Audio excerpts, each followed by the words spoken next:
keren banget, yaitu ada halo semuanya, aku Naila dan kita bakal jadi moderator di Kompes Season 5 Episode 3. Nah, kan tadi kita udah kenalan nih moderatornya. Kita di sini ada moderator yang kece dan juga inspiratif loh teman-teman. Boleh gak sih perkenalan diri, seperti nama, jurusan, dan juga sekarang internship di mana nih Kak? Ya boleh. Oke, mulai dari aku dulu ya. Halo semua kompetitor. Perkenalkan, aku Debbie. Aku dari Information System Batch 2022. Sekarang itu aku lagi intern di Danone Indonesia. Nah, untuk aku, nama aku Indah Novianti, tapi aku biasa dipanggil Inops.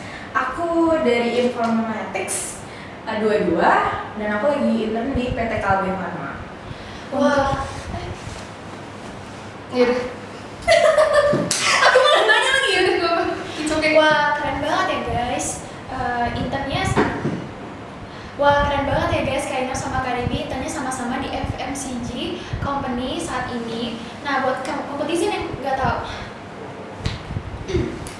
It's okay. Wah, keren banget ya guys. Ternyata Kak Ina sama Kak Debbie ini sama-sama internship di FMCG company saat ini. Nah, buat kompetisi yang nggak tahu, kalau Kak Ina dan Kak Debbie ini dulunya adalah founder dari HOD dan HOD SW. Founder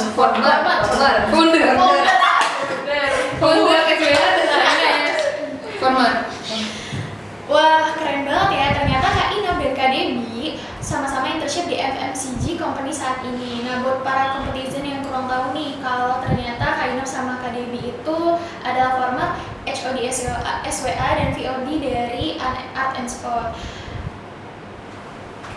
Oke. Harusnya buka kompetisinya sebelum ada. Bufa, iya. Yaudah. Keren banget ya guys. Wah, keren banget ya guys. Belum dari kompetisi ya. Wah, keren banget ya guys. Ternyata Kak Inem dan Kak Debbie sama-sama internship di company di FMCG. Kalau nggak, apa juga Oke.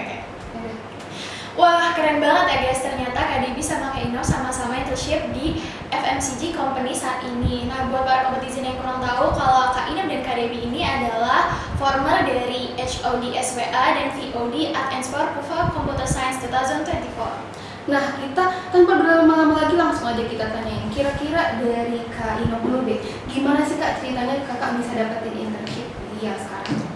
Kalau aku untuk internship yang sekarang aku masih cari di LinkedIn. Karena di LinkedIn tuh banyak banget, cuman kalian nggak hanya terpatok sama LinkedIn ya, kalian bisa cari di Jobseeker atau bahkan di Google tuh kalian search internship sesuai jurusannya tuh biasanya langsung ketemu sih. Kalau dari Kak Debbie? Kalau aku internship yang sekarang kemarin dapat di job portal namanya Jobstreet gitu. Jadi emang companyku itu aktifnya posting di sana gitu. Berarti untuk Kak Inem sekarang posisinya jadi apa nih? Aku intern di divisi IT Security. Kalau Kak Debbie? Kalau aku supply chain. Keren banget ya. Iya, keren banget. Nah, menurut Kak Inem sama Kak Debbie nih, sebelum kita apply internship, apa sih yang harus kita siapin? Oke, dari aku dulu. Oke. Tentunya yang pertama itu CV, karena CV itu menggambarkan first impression HR itu ke diri kamu itu gimana. Itu sih yang paling pertama dipersiapkan, yang paling utama CV.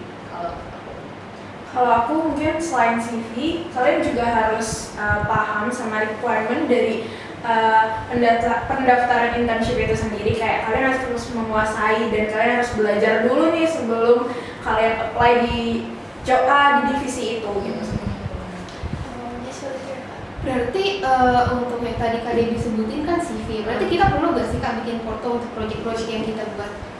Menurutku dari pengalamanku setelah intern 3 kali, portofolio itu sebenarnya perlu, apalagi kita major informatics sama information system ya.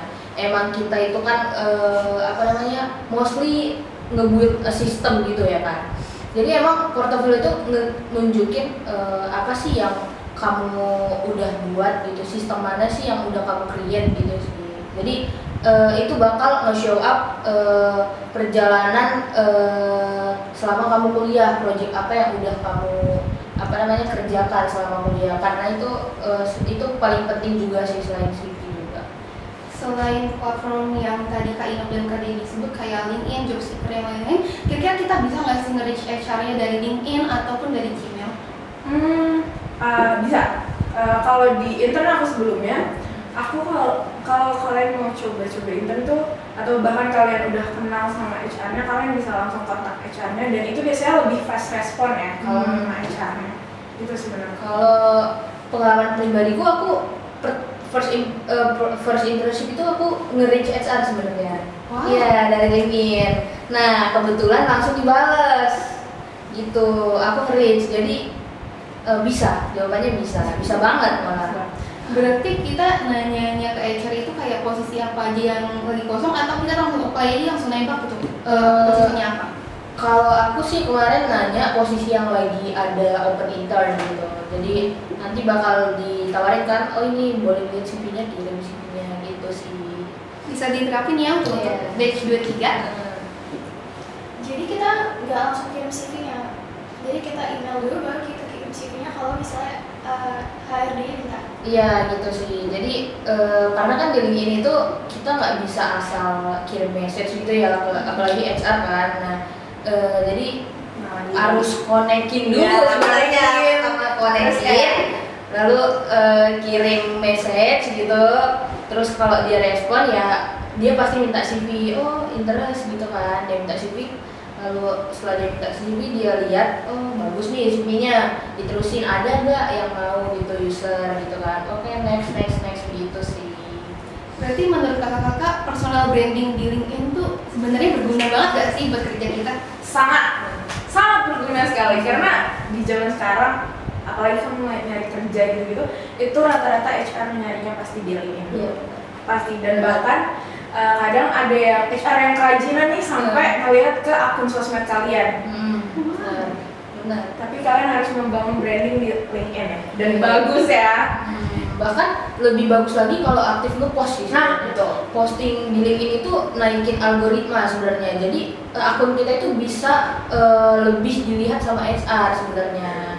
Apalagi kalau udah bagus gitu ya, titelnya, headline-nya semua itu lebih gampang dicari sama HR gitu. Berarti gimana nih Kak cara personal branding yang bagus dan kira-kira menarik gitu buat HR di LinkedIn? Sebenarnya balik lagi ke divisi kalian ya, kayak misalnya kita di IT ataupun di IS, kita lebih kayak misalnya kita ikut apa namanya pelatihan gitu, terus kayak walaupun pelatihannya yang receh-receh tapi kalian post aja, itu tuh naikin algoritma LinkedIn sendiri gitu. Posting juga project-project atau ikut Kegiatan, ya, kegiatan organisasi gitu. Jadi nggak sesuai relate dengan lokasi, dengan posisi yang kita apply, tapi organisasi dan kayak volunteer itu juga bisa ya Kak? Iya. Bisa banget. Itu bisa banget. Oke, tadi udah seputar soal LinkedIn, CV dan sebagainya. Nah, sekarang aku mau nanya Kak, menurut Kak Ino sama Kak Debbie ini apa sih yang bisa buat Kak berdua tuh ngerasa bisa stand out saat proses seleksi internship ini? Oke, dari kalau pada saat proses interview gitu ya, satu tuh emang harus prepare, karena menurut aku kalau misal kamu udah di notice nih CV-nya, berarti dari CV tuh kamu udah menarik gitu. Selanjutnya interview kan. Di interview itu kalau bisa semaksimal mungkin pelajarin, kalau HR tuh pelajarin dulu job desk-nya. Nanti kan dia bakal tanya kamu bersedia nggak gini-gini kerjanya bakal gini gitu.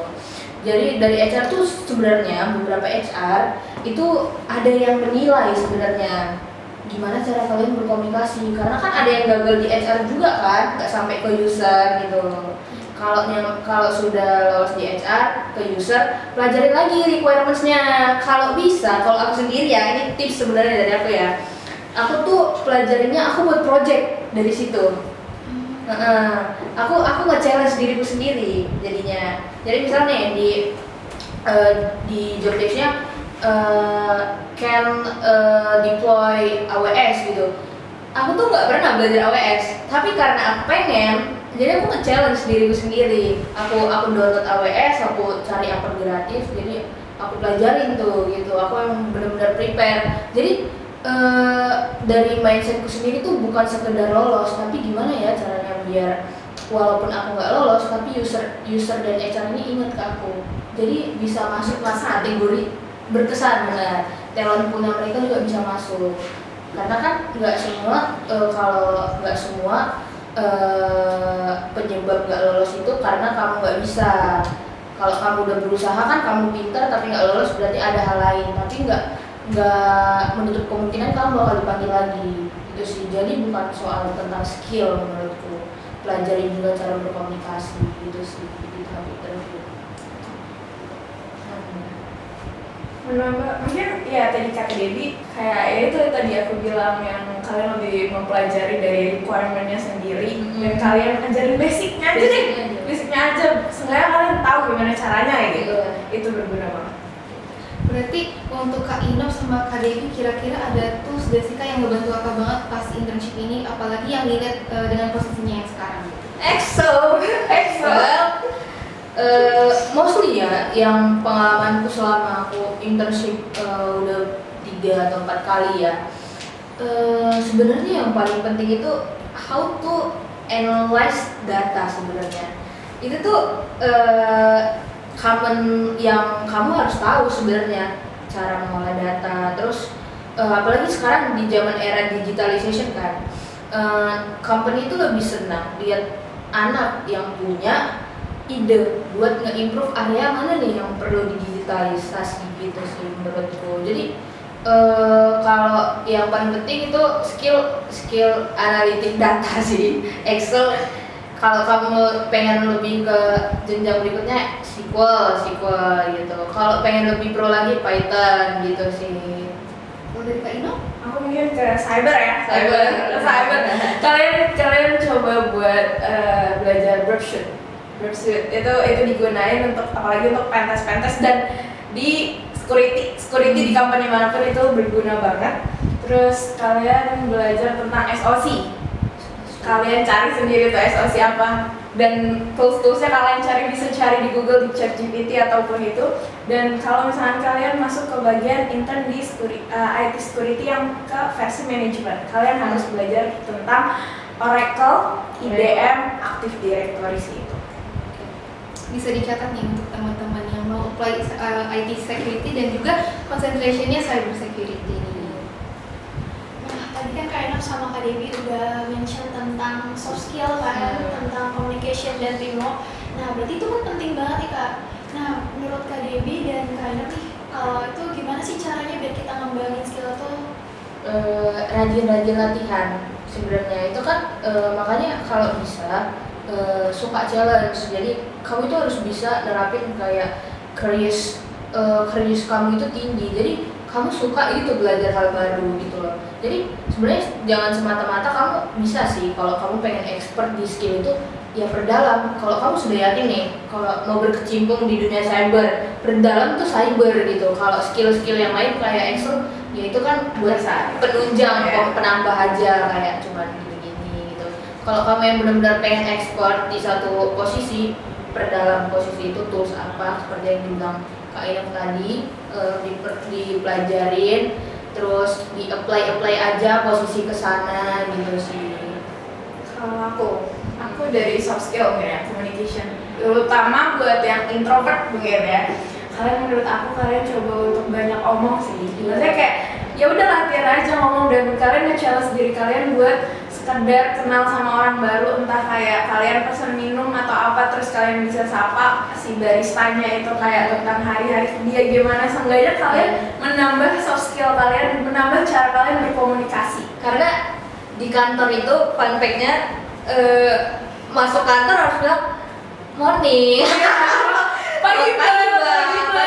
Kalau kamu datang nih, kamu introvert datang, aduh malu bilang pagi gitu kayak itu tuh pandangan mereka tuh bakal buruk gitu. Iya benar. Kok nih orang nggak diajarin, nggak tengil banget, dikira tengil apa dikira nggak diajarin, padahal kita sendiri yang introvert gitu ya, malu gitu kan. Nah itu mulai dari hal-hal kecil benar tadi, karena memang di kantor itu kita harus pintar berkomunikasi. Betul. Dan kalian harus pintar menganalisis kepribadian orang-orang. Jadi kalian nggak bisa nih langsung kayak ceplos sama orang yang serius gitu, nggak bisa. Kayak kalian lebih perhatiin gimana nih orangnya tipenya yang kayak gimana, kalian harus menempatkan diri. Berarti soft skill sama Kakak Inop sama Kak Debbie di Kufa tuh sebenarnya bantu banget ya Kak, kayak communication, teamwork dan lain-lain. Iya betul. Kalau dari insight Kak Inop sama Kak Debbie sendiri, kira-kira ada insight baru gak sih yang kayak mikir, aduh kayaknya aku nggak bakalan mikir ternyata ini tuh berguna banget kalau sekarang gitu pas internship. Banyak sih sebenarnya kalau itu. Malah aku mikir aku tuh kayak ngerasa telat gitu loh buat fokus ke satu tujuan gitu. Sebenarnya ternyata udah bisa difokusin ke satu tujuan kalau kamu benar-benar pengen di tujuan itu. Kalau aku ya, aku kan sekarang di supply chain karena emang aku udah nge-set aku ini pengen berkarir di area supply chain ini. Nah, supply chain itu banyak ternyata. Setelah aku masuk kantor, aku pikir supply chain itu sebatas logistik, warehouse. Ternyata bukan cuma itu. Ternyata ada lagi secondary delivery, primary delivery. Nah, itu aku tahu kan semenjak intern di Danone sebagai supply chain. Dari itu aku lebih tahu nih, oh ternyata aku tuh ternyata passionnya di sini gitu sih. Jadi lebih bagus kamu di set dulu pengen fokusnya kemana gitu, dicari tahu sukanya gimana. Yang nggak suka dipelajarin boleh, tapi pelajarin lagi yang kamu suka gitu sih dari aku. Oke, jadi kalau aku lebih ke kayak pasti banyak di sini yang ngira kayak udah di semester segini, tapi kalian merasa salah jurusan. Pasti karena aku juga pernah di fase itu karena aku fase burnout ngoding tuh ada banget gitu kan. Tapi aku tipe orang yang sangat ekstrovert gitu. Dan jangan pikir kayak area IT itu cuma ngoding doang. Area IT itu luas, bahkan ya IT itu bisa dikategorikan dengan IT yang fokus ngoding tapi nggak bisa communication. Maksudnya dia nggak bisa menyampaikan nih ke orang apa yang dia deploy gitu.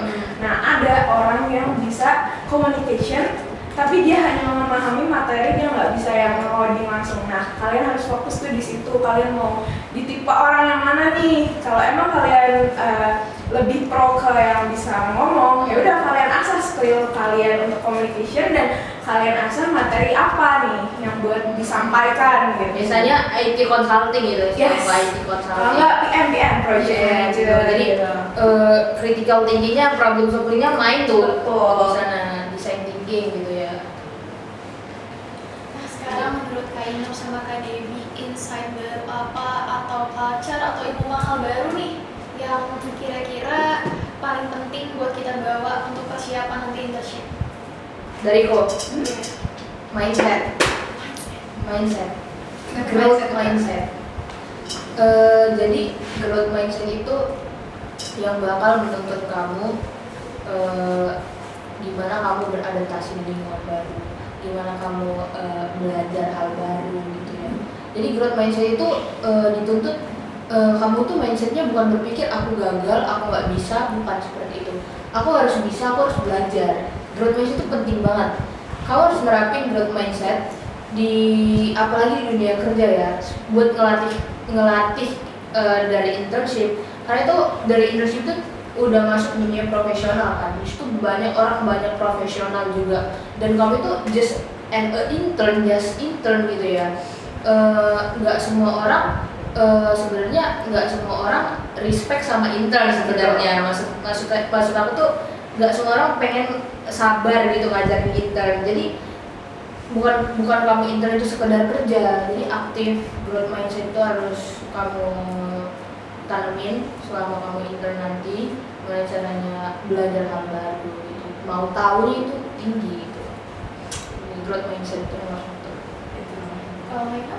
Kalau aku ya itu tadi selain growth mindset, kalian communication itu penting banget gitu dari tadi yang aku omongin. Terus kayak kalian harus percaya diri ya. Maksudnya percaya dirinya bukan yang kayak gue bisa, gue benar gitu, enggak. Tapi lebih ke kayak lu juga harus tahu di mana waktu lu buat bertanya, di mana lu waktu ngalah, dan lu bisa ngendaliin emosi lu sih. Nah itu ngendaliin emosi lu. Emotional intelligence. Yes, gitu. Emotional intelligence. Betul. Kira-kira setelah internship yang sekarang ada nggak sih Kak, ada hal yang pengen dikembangin lagi atau skill yang pengen dikembangin lagi? Ada dong, pasti ada dong. Jelas aku pengen memperdalam lagi tentang supply chain. Aku kayak karir petku tuh emang aku pilih di supply chain, jadi aku pengen memperdalam ke sana, ngambil sertifikasi seperti itu sih. Sama sih, aku lebih, ya bedanya aku di cyber aja gitu. Cyber. Karena dunia cyber tuh seseru itu ternyata, dan ya aku bakal cari sertifikasi, dan ya harganya walaupun nggak murah gitu ya, tapi itu harus dicari. Dan ngebantu banget buat dunia kerja ya, bukan itu Iya juga. jelas. Nah, kalau Kak Ina sama Kak Debbie punya gak sih mimpi atau goals selanjutnya nih setelah Aduh. itu? Boleh mungkin di-spill di sini. Goalsnya habis skripsi lancar, pengen nyoba yang jenjang yang lebih berat lagi sebenarnya. Pengen coba MT sih kalau aku ya. Oh, iya. Iya, karena emang supply chain itu kan emang kebanyakan di FMCG ya company-nya. Jadi emang mostly MT itu bukanya di FMCG. Kalau dari aku goalsku itu sih. Kalau Kak Ina? Sama sih, aku lebih ke semoga skripsi ini lancar dan lulus dengan baik gitu kan. Terus ya itu benar, cari-cari MT yang lebih ke profesional lagi, cari-cari ya yang bisa menunjang kita hidup nanti ya sih. Iya, bener. Berarti bener apa yang Kak Debbie omongin nih, growth mindset itu sebenarnya butuh banget Iya. buat ke depannya. Iya bener. Dan kira-kira dari Kak Inop sama Kak Debbie ada nggak sih tips buat kita yang merasa minder nih mau intern terus kayak, duh aku deg-degan nih, aku nggak bisa nih interview, kayak aku bisa kerja sebenarnya tapi aku nggak bisa interview. Kira-kira dari kakak sendiri gimana? Bener. Oke. Interview tuh sebenarnya nggak seserem itu kok guys gitu. Kayak HR tuh baik kok, HR nggak jahat, nggak yang kayak interview yang serem gitu sama dosen killer, enggak. Interview itu baik, HR-nya tuh pasti openingnya baik sekali. Tapi kalian jangan yang kayak, ih orangnya baik nih, gue bisa tanam keren. Jangan yang kayak gitu, kalian tetap tahu di mana batasan kalian buat ngontrol omongan kalian gitu. Lebih ke percaya diri aja sama diri kalian. Jangan minder itu tipsnya ya, jangan merasa, apalagi kalau misal nanti udah kerja kayak aduh kayaknya aku nggak capable nih di posisi ini, itu sebenarnya itu fixed mind, itu bukan growth mindset ya. Jadi jangan minder. Memang kamu itu kecil, yang aku bilang kamu just an intern gitu ya, tapi sekarang kamu kecil karena kamu baru. Jadi jangan minder sama yang ada di sana, karena manfaatin lah gimana cara kamu bisa belajar dari orang-orang itu. Kalau aku seneng gitu kayak nanya, Mbak pengalamannya apa gitu, Mbak kemarin kerja di mana, mantan di mana, dia ngasih tahu, oh aku MT di Nabati, jadi kan tahu. Oh tapi jangan MT di sini begini gitu loh. Jadi dapat insight baru dan juga dapat motivasi ya kan dari pencapaian orang lain juga. Nah, sayang banget ternyata kita udah sampai di penghujung podcast sih dari tadi pertanyaan dari Kanada, ada pertanyaan terakhir di Kompas episode dan season di Kompas tahun ini. Sebelumnya kami ingin mengucapkan terima kasih banyak kepada Kak Debbie dan Kak Inop yang telah meluangkan waktunya untuk menjadi speaker kita pada acara hari ini. Nah, semoga episode kali ini bisa memotivasi teman-teman semua, khususnya untuk anak-anak 23 yang mungkin mau internship, pasti bisa membantu banget. Dan kita sama-sama doain Kak Inop sama Kak Debbie biar skripsinya lancar. Amin. Sama batch 22 ya. Oke. Banyak udah sharing. Mungkin mau ngasih ini kali ya, motivation buat Boleh. anak kedua tiga. Boleh banget. Iya. Boleh, Pak. Jadi kalau dariku sih kalian banyak-banyak cari, karena nanti bakal internship kan. Apalagi sekarang sebenarnya udah ada program baru kan, magang bergerak apa namanya itu ya, yang Magang baru bergerak. rilis tadi. Tuh banyak-banyak cari lagi di LinkedIn, aktif mulai dari sekarang, aktif bangun porto. Nggak apa-apa itu sekedar dummy, tapi yang penting kamu bangun porto itu, terus aktif perbaikin CV gitu sih dari sekarang gitu. Aku juga mau nambahin kayak, kalian kalau misalnya apply intern itu jangan terpatok sama satu ya, ingat. Kalian tuh bisa kayak apply ke 50 perusahaan gitu, karena kita nggak tahu kapan kita Iya. di offering, kapan kita dipanggil. Iya. Karena kalian harus banget kayak apa ya, kayak mencari ikan, mancing gitu, Iya. menjaring gitu kan. Kalau di kita bilangnya menebar jala. Betul, benar-benar Menebar jalan. jala. Saatnya menebar jala, saatnya menebar CV gitu ya. Jangan terpaut. Jangan takut ditolak juga. Betul, Iya. betul banget. Karena kita nggak tahu sebenarnya. Banyak sih dulu tuh dulu tuh bahkan aku nggak lolos MSIB, lolosnya di Stupen kan, dia lolos ya Excel ya MSIB, orang keren ya. Tapi juga keren. Panutan gitu ya. Nah ternyata setelah aku punya banyak experience, ternyata bahkan HR itu nge-reach gitu, sampai dia nge-reach sebenarnya. Jadi sekarang kita menolak jadinya kan, Iya. bukan lagi Mencari, bukan betul. mencari, yang menolak Panggil ya Kak ya. gitu sih. Berarti selagi ada loker nih buka, udah langsung Gila, kita saya Ambil aja, setiap hari ambil kakak aja. lagi itu ngerasa masih di field IT atau Iya. IS, masuk aja, kita nggak tahu nantinya kamu bakal berkarir di situ kan. Jadi kita masukin sebanyak-banyaknya. Betul, tebar aja jalan gitu. Pasti ada ikan yang nyangkut. Gitu. Betul banget. Baik, terima kasih Kak Devi dan Kak Inok. Sayangnya kita kita apa? Langsung aja deh, itu aja. Menutup ya. Oke, sayangnya tadi udah ada pertanyaan terakhir yang tadi tanya sama Kana, ada pertanyaan terakhir dari Kompas episode kali ini. Tapi sebelum kita berpisah, kira-kira Kak Inok sama Kak Devi boleh nggak sih spill foto sama CV-nya gimana? Boleh dong. Kasih contoh punya Kak Devi ya. Boleh. Oke. Tapi ini jangan di Acuan banget ya. yang lo ke TikTok. Ya, Kalian ini bisa improve. seperti ini gambaran aja ya, mungkin dari CV dulu kali. Kalau di CV ATS itu sebenarnya opsional mau pakai foto apa enggak, tapi lebih ke isinya ya, headernya paling atas tuh kalau bisa nama, nomor telepon, email sama LinkedIn. Tapi kalau kalian merasa pengen buat GitHub, Nah, boleh, karena kan nanti gimana nih cara nge-reach orang ini gitu kan. Mostly kebanyakan di-reach itu dari WA ya, WhatsApp Betul. ya kebanyakan.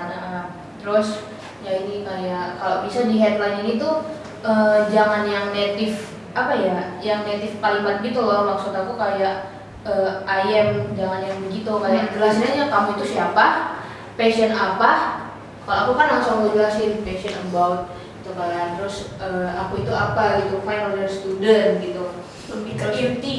Iya, basa-basi gitu. Terus kalau setauku sih di sini ada metode STAR ya, kita bilangnya STAR itu kayak apa namanya, kamu jelasin kamu siapa, terus kamu bisa apa, terus kamu dengan skill kamu itu kamu berdampak apa ke perusahaan. Misal kayak apa namanya, ini kan bridging the gap between gitu, drive innovation and growth. Nah, terus masuk ke, karena kita baru awal education sebenarnya itu ada ini ya, CPA jangan. Duh, keren banget. Ya apa tuh GPA? Ya udah gitu dah. Expected, terus education, ada GPA, terus di sini ada relevant course selama kamu kuliah. Terus ini sebenarnya CV kemarin baru update. Jadi di sini ada apa namanya, work experience. Work experience tuh kalau bisa kamu di work experience tuh kan nanti kalian belum ada ya. Iya. Mungkin di sini diganti organizational sama project. Organizational dulu kali Iya, ya, organizational. organizational experience masukin. Nah, di sininya itu sebenarnya di isinya ini itu Main job. iya ada main job, ada rumusnya sebenarnya. Nah, ya. Apa yang kamu kerjakan dan apa yang kamu hasilkan gitu ya. Jadi kayak support, kalau bisa tuh tipsnya pakai kalimat aktif. Betul. Help, support, analyze, nah gitu. Assist, sih. ya. Lebih bagus lagi, contohnya kayak ini nih, komplit 140 jam gitu ya, atau project delivery ada Persennya. gitu, Iya. ada hasilnya gitu ya. Sebenarnya kalau lebih bagus lagi sih gitu. Terus ini pengalamanku, terus kayak improving business strategy based on research gitu ya, terus analyze. Pokoknya dia di awal tuh kalau bisa pakai kalimat aktif ya. Terus ya ini tuh kayak design and develop berapa website, improving apa.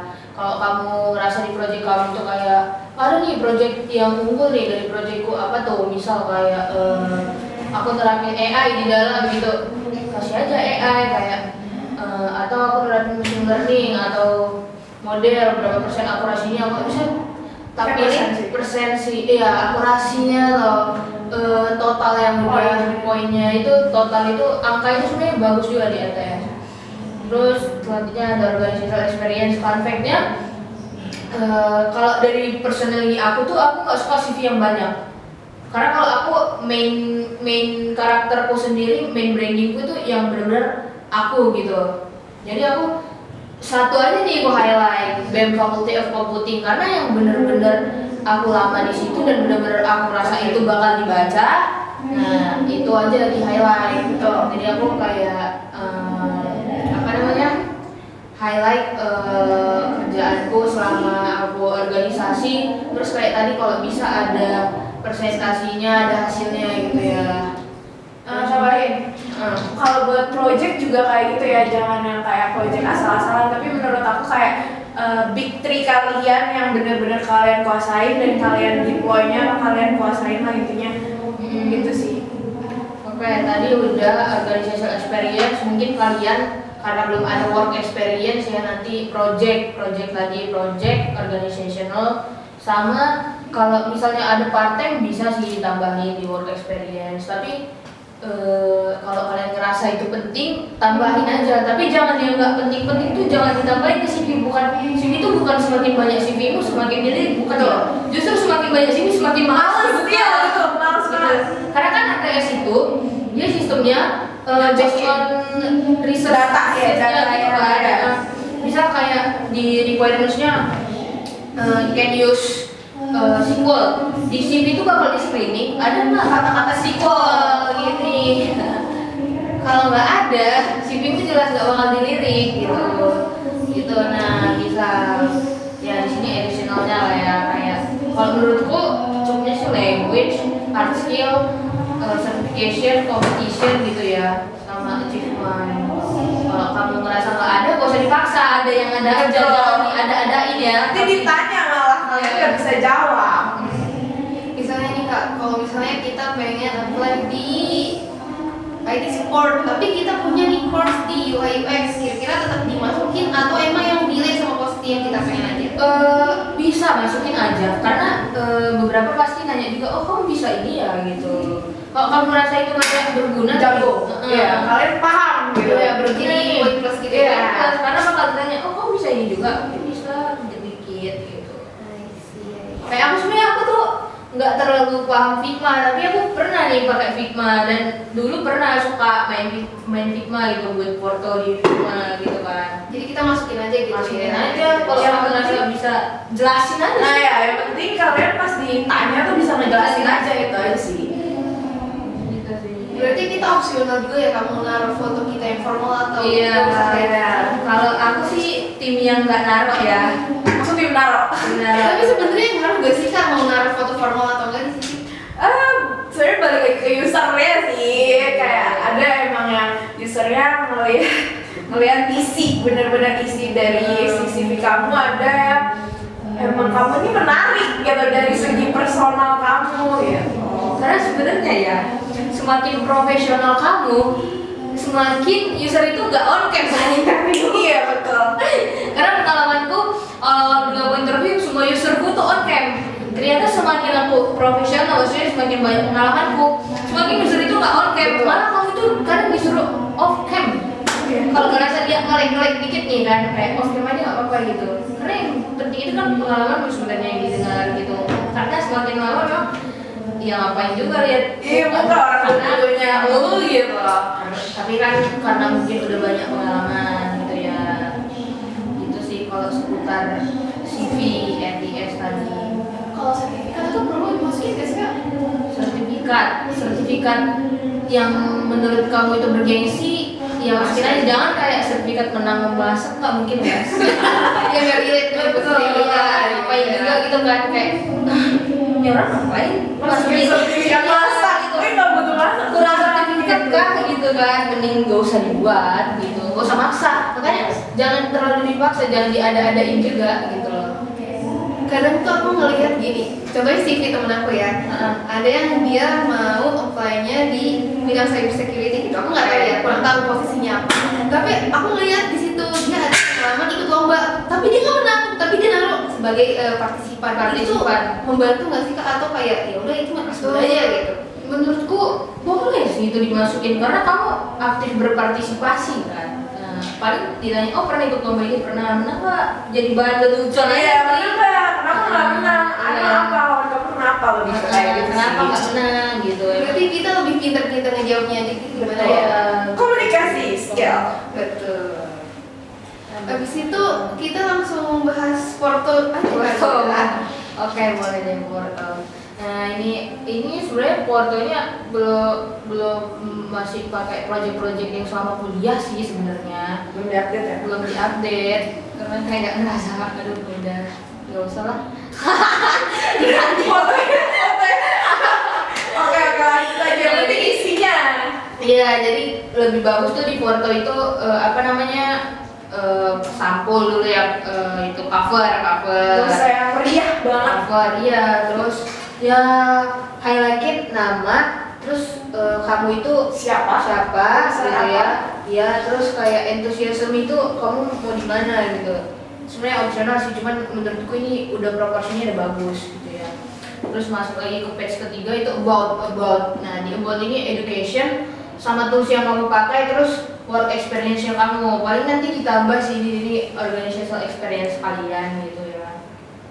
Kalau kamu ngerasa educationnya ikut exchange gitu ya, tambahin aja.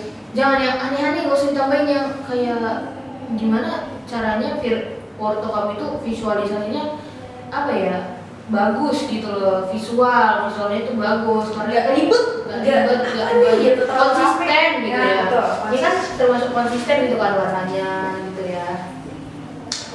Setelah about masuklah ke project. Nah project ini juga kalau bisa di project ini tuh dokumentasinya yang dibanyakin sebenarnya, lebih stand out dibanding yang lain.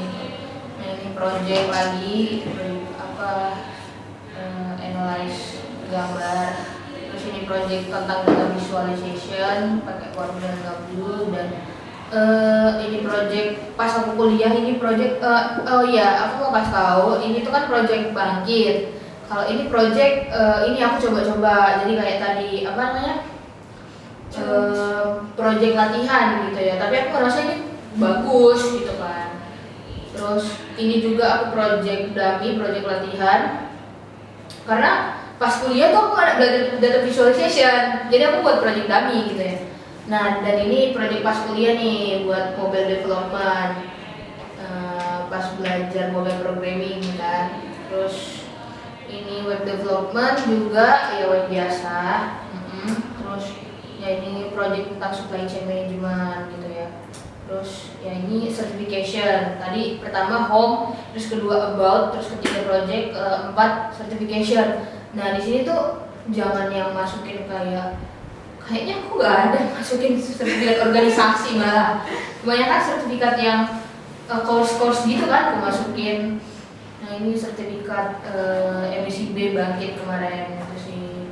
Terus di sini kontak. Nah ini tadi ya LinkedIn, detail sama email dan telepon gitu. Nah lebih bagus lagi kan kalau interaktif tuh, CV kamu tuh bisa di-download di sana. Kalau web based itu kan sekedar saran aja, cuman aku udah males buat juga. Terus Berarti lebih baiknya kita naruh akun kita aja, atau per project tuh kita kasih link GitHub-nya masing-masing. Akun kalian aja. Kan kalian bisa nge-deploy di akun kalian kan. Mereka pasti bakal ngasih tahu kalian sih. langsung diklik tuh. Terus kalau ini tergantung sih, kalau PDF gini ya biar dia nggak rame aja di page-nya, kasih aja kalau satu khusus kolom kontak kayak aku buat. Nah ini mau terdiakses. Tapi kalau web based kan buat aja kayak langsung di bisa integrate langsung ke GitHub gitu kan. Kalau saranku sih, apalagi zaman sekarang ya, lebih menarik buat Porto web based dari kalian nanti. Itu sih, aku tuh cuma 4 section aja, 5: home, about, project, certification, sama kontak. Berarti project dummy itu ngebantu banget gak sih Kak? Apalagi kan kita di kuliah cuma belajar basic-basicnya aja. Iya itu makanya Banget sih. kalau bisa tuh perbanyak project, karena Real project. ya, real project. Karena nggak selamanya ya project kuliah kan ya project. Ya udah gitu aja. Iya betul. Dan kebanyakan juga kelompok. Iya, kan. Betul. menurutku ya. Berarti harus perbanyak bikin proyek sendiri ya Kak, belajar Iya, dari benar. pelajaran kampus juga. Aktif-aktif juga apa namanya cari course nih. Course itu kan banyak. Kayak seminar-seminar gitu Kak? Seminar boleh sih kalau seminar, tapi lebih bagus lagi seminar bergengsi. Iya. Di coding tuh kan gratis itu Nah, kan. coding kan banyak yang gratis juga. Iya. Ambil aja. Walaupun basic juga. Iya. Oke kok. Berarti kayak sertif panitia seminar yang biasa mending gak usah ya Kak, langsung aja yang relate. Iya. Betul. Kalau menurutku Tapi kalau emang kalian, ini kan Debbie banyak banget ya. Tapi kalau misalkan kalian cuma punya 4 ya udah organisasi Iya. kalian gak apa-apa. Tapi yang oke gitu ya. Iya. Menurut kalian kepake nih di Sebenarnya kerjaan gitu. sertifikatku banyak, cuman kayak aduh ini nggak kepake ya, mending ini nggak mungkin kan aku tampilin semua gitu kan. Iya. Contoh kayak ini kayak kegiatan MSIB gitu kan, sertifikat emang bagus lah gitu masukin sertifikat course yang kalian rasa course itu bagus dan bakal ditanya. Tapi kalau kalian gak ada jangan berkecil hati gitu. Kalian gak apa-apa masukin sertifikasi atau sosialisasi yang pernah kalian dapetin.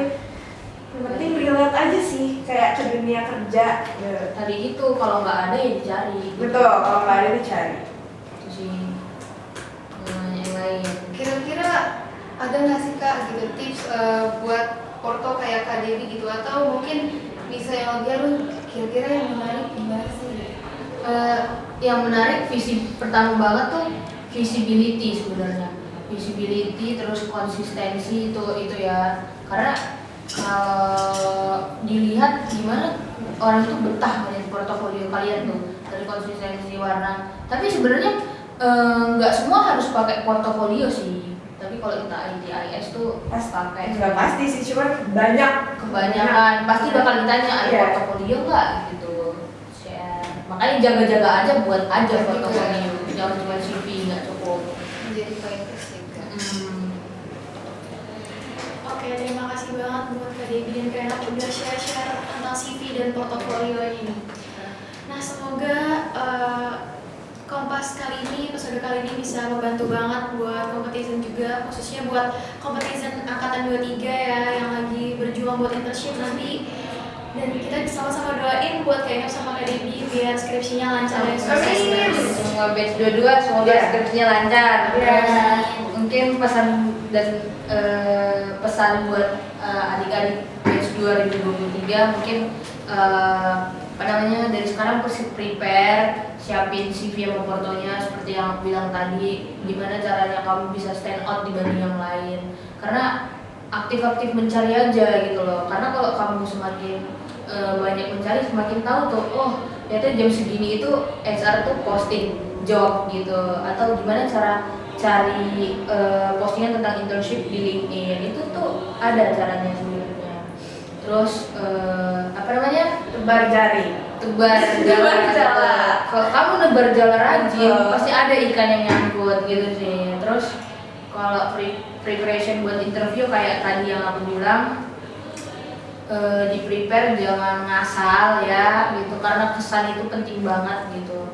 Ya itu aja sih kalau dari aku. Kalau dari Dino, Jadi tadi aku tebar jari, jangan terpaut sama satu company aja, tapi kalian bisa nih kayak apply langsung 50 karena kita nggak tahu waktu dia mau offering tuh gimana dan Iya. kayak mana duluan yang cepet-cepetan gitu. Jadi sebanyak-banyaknya aja.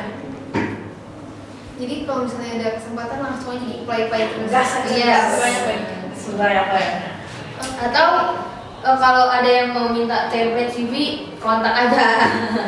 Boleh, Berarti nanti ada ya di bio Kompes kita, nanti ada Oke, kontaknya Kak oke. Dewi sama Kak Inok. Jadi kalau misalnya kalian mau tanya-tanya tentang CV, porto ataupun hal-hal tentang internship, bisa Iya. langsung kontak Kak Inok sama Kak Dewi.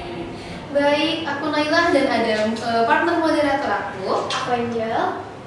Kami pamit undur diri. See you on the next episode. See you on the next episode of Kompas. Season 5 udah belum terlalu. Ulang kasih di sini. Season 5 episode 4. Itu dia. Jangan diganti. Dari ini aja ya, dari aku. Baik, aku Nailah dan ada moderator Baik, aku Naila dan ada partner moderator Aku Angel. Kami pamit undur diri dan sampai jumpa di next episode Computer Science Podcast Season 5 Episode 4. Bye bye everyone.